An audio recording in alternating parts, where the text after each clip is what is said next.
Ok, minha gente, continuamos aqui com a unidade 15, né? E hoje nós iremos encerrar essa unidade.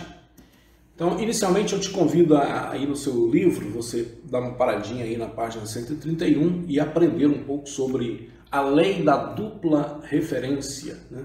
Então, essa lei da dupla referência é uma outra lei tão importante à medida que estudamos a Bíblia, né? Lá no início nós aprendemos sobre a lei da repetição, entendemos como o Espírito Santo utiliza esse princípio da lei do ensino, né? Essa é uma lei de ensino que o Espírito Santo utiliza largamente nas Escrituras, ou seja, repetindo ensinos para que eles fiquem bem gravados nos nossos corações. Agora nós encontramos aí uma segunda lei, né? Enquanto estudamos a Bíblia, né? Nós chamamos isso de tipo e antítipo, ou seja, algo que aconteceu, né, no Antigo Testamento e que depois vai acontecer à frente, né, ligado a outra situação, a outra pessoa, especialmente no Novo Testamento, né? Isso se aplica muitas vezes em relação a Cristo, por exemplo, né? Então, gente, normalmente o Espírito Santo faz isso para referir-se a um evento futuro. O primeiro texto descreve uma pessoa, um evento, e depois o Espírito Santo aplica isso em relação a um evento futuro.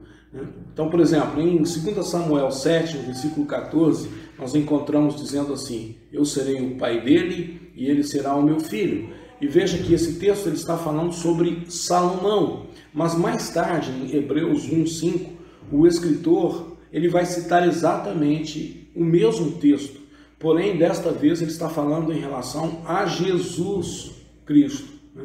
Então nesse texto está dizendo: você é o meu filho, eu hoje me tornei o seu pai, e outra vez eu serei o pai dele e ele será o meu filho. Então esses dois textos têm essa questão da dupla referência, né?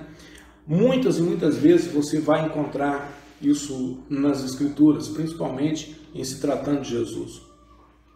Por exemplo, nos Salmos nós vamos encontrar duplas referências que falam de Davi, mas que também são profecias a respeito de Cristo. Então, quando estivermos estudando, nós vamos apontar essas duplas referências para que você fique atento, né? Então, a Bíblia é um livro fantástico, minha gente, é um livro integrado, não é um livro só, não é um livro separado, é um livro que flui com a inspiração do Espírito de Deus, onde o próprio Espírito ele vai expandir referências, textos bíblicos para dar a eles um significado ainda mais profundo. Ok? Então em 1 Crônicas 22 a 29, né, nós vamos dar uma paradinha, especialmente no capítulo 29, mas em todo esse texto. Davi aqui já é um homem idoso, né, com quase 70 anos, e ele está liderando os preparativos para o templo, para a construção do templo, que Salomão mais tarde iria construir, né? Então veja que Davi tinha 37 anos quando ele sentiu no coração que deveria construir um lugar de adoração e sacrifícios permanente, né? Porém Deus diz: não será você, mas o seu sucessor, o seu filho é que fará isso. E aqui então nós vemos os preparativos que Davi está fazendo. Aqui está incluindo as pedras, o ferro, os pregos, né? Um suprimento gigantesco de madeira de cedro, muito dinheiro em ouro e prata, né? 24.000 levitas para supervisionar a construção, 4.000 levitas, músicos para liderar um culto de louvor e um coral do templo formado por 288 cantores habilitados. Ele fez uma outra coisa fantástica durante esse tempo, ou seja, dos 150 salmos, 77 foram escritos por Davi para o momento em que o templo estivesse construído, ou seja, mais da metade dos salmos foram escritos para serem cantados, minha gente, não lidos, eles foram escritos para serem cantados, né? Para serem hinos de louvor, né? A serem entoados no templo, né? E veja bem, minha gente, nesse momento em que Davi está fazendo a dedicação desses itens, comece a meditar, né, na oração que Davi está fazendo em 1 Crônicas 29. E veja bem, nesse momento, nessa hora, nesse culto de dedicação, né, que Davi está ali levando, né, essas coisas ao Senhor, nós temos ali um sacrifício que incluiu 1000 bois, 1000 carneiros, 1000 ovelhas, todos oferecidos como sacrifícios queimados. Então Davi, ele termina a sua vida, minha gente, dando tudo que ele controlava para ser usado para a glória de Deus. Ele não guardou coisa alguma para si mesmo. Ele foi um servo de Deus. Durante toda a sua vida ele dedicou ao Senhor. Será que poderíamos desejar sermos iguais a Davi? Vamos adorar ao Senhor, né? Vamos glorificar o nome do Senhor, vamos servir ao Senhor Jesus, né? Com um desejo profundo em nossos corações, né? E faça isso com louvor e adoração, porque o Senhor, ele tem prazer em receber o seu louvor. Vamos ler um trechinho dessa oração de Davi. Então, ali em frente de todo o povo, o rei Davi louvou a Deus, o Senhor, dizendo: ó Senhor, Deus do nosso antepassado Jacó, benditos sejas para sempre. Tu és grande, poderoso, glorioso, esplêndido e majestoso. Tudo o que existe no céu e na terra pertence a ti. Tu és o rei, o supremo governador de tudo. Toda riqueza e prosperidade vem de ti. Tu governas todas as coisas com teu poder e a tua força, e podes tornar grande e forte qualquer pessoa. Agora, nosso Deus, nós te agradecemos e louvamos o teu glorioso nome.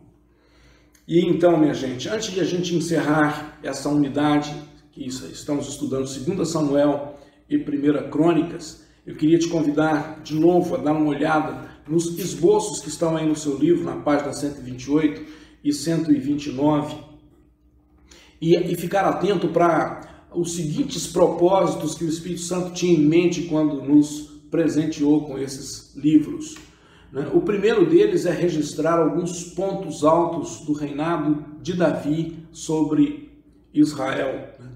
Mas se fosse somente isso, provavelmente esses dois livros estariam amontoados em algum museu, né, da história judaica. Mas o Espírito Santo tinha outros propósitos, e um segundo propósito é observar como Deus, ele se relaciona com aqueles que o seguem. Nesse sentido, nós vemos que Davi, ele aprende cada vez mais a respeito da vontade de Deus e como essa vontade, né, se estabelece na prática, no dia a dia. Também nós podemos perceber e conhecer muito mais a respeito dos caminhos de Deus lendo esses livros.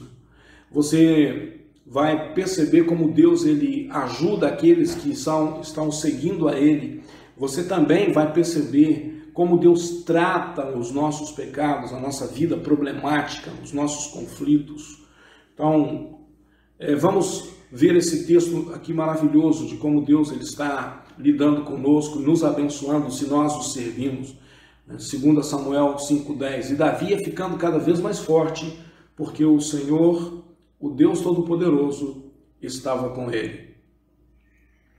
Então, gente, nós aqui estamos aprendendo, né, nesse sentido de que nós somos totalmente dependentes do Senhor. Em 1 Crônicas 29:16, ao final da vida, como já vimos, Davi, ele fala assim: ó Senhor nosso Deus, nós trouxemos toda essa riqueza a fim de construir um templo para honrar o teu santo nome, mas tudo isso vem de ti e tudo é teu.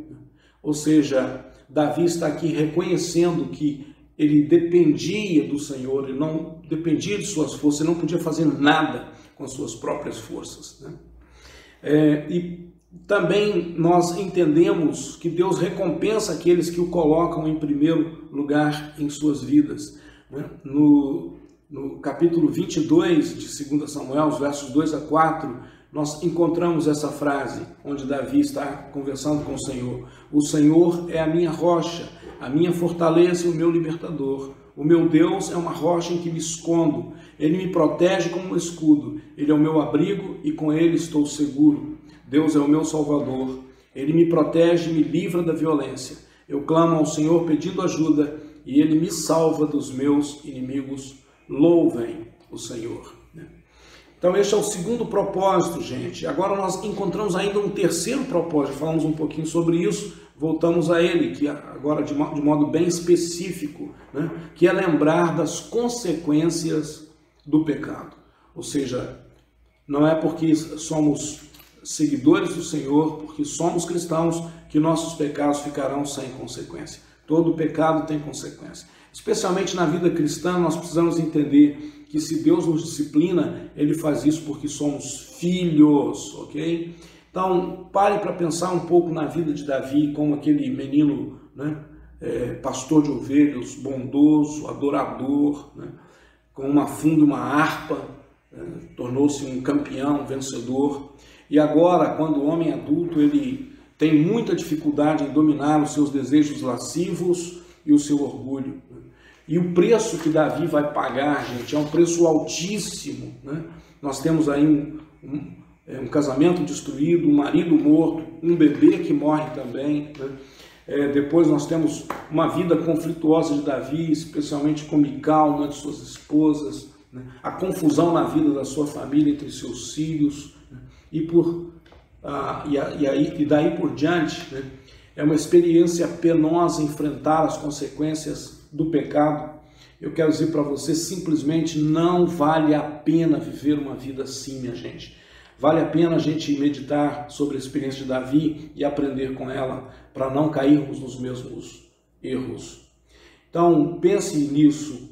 Quantas vezes nós cedemos à atração do pecado e depois nós descobrimos que isso é uma tragédia, que isso, além do prazer tão momentâneo, tão fugaz que o pecado nos proporciona, né, tem as consequências terríveis.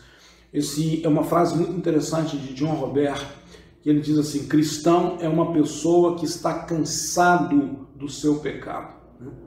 Então, ao estudar esses livros, você precisa compreender que não vale a pena viver uma vida de pecado.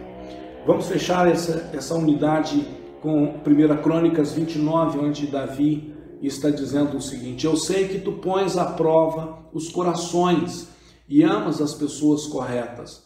Com honestidade e sinceridade, eu te dei de livre vontade tudo isso, e vejo com alegria que o teu povo que está reunido aqui trouxe de boa vontade ofertas a ti. Ó Senhor, Deus dos nossos antepassados, Abraão, Isaque e Jacó, conserva para sempre no coração do teu povo essa disposição e este pensamento, e guarda-o fiel a ti. E dá a meu filho Salomão o desejo de obedecer com todo o coração a todos os teus mandamentos e ordens, e a vontade de construir o templo para o qual fizestes preparativos. Então Davi disse a todo o povo: louvem o Senhor nosso Deus. E todo o povo louvou o Senhor, o Deus de seus antepassados. E todos se ajoelharam, encostaram o rosto no chão, adorando a Deus e prestando homenagem ao rei. Eu quero encerrar essa unidade orando, né, para que o Senhor lhe ajude, se você está vivendo de algum modo, né, uma vida oscilante em relação à questão da obediência às Escrituras, em relação ao pecado, que o Senhor te ajude a tomar um posicionamento firme e resistir, né, a partir de hoje, a toda a atração do pecado, dizendo não. Você tem o poder de dizer não. Esse poder está nas tuas mãos. Faça isso para que você desfrute de toda a bênção que Deus tem preparado para você.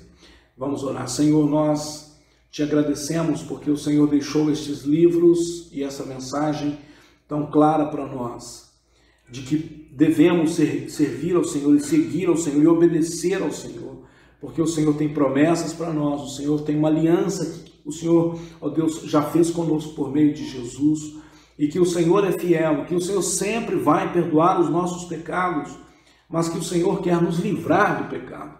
Mais do que nos perdoar, o Senhor quer nos livrar. Ó Deus, então eu oro para que o Senhor fortaleça cada um dos meus irmãos que têm ouvido essas mensagens, a fim de que eles sejam, ó Deus, firmes na tomada de decisão em relação ao pecado e que eles sejam, ó Deus, decididos a dizer não a toda atração do diabo, a toda tentação, e assim eles possam experimentar o melhor de Deus para as suas vidas. Pai, nos cubra com seu sangue, nos livre de todo o mal, de toda a atração do mal. Como o Senhor Jesus nos ensinou, eu oro nesse momento, não nos deixes cair em tentação, mas livra-nos do mal. É isso que eu oro e peço em nome de Jesus. Amém. Que o Senhor te abençoe.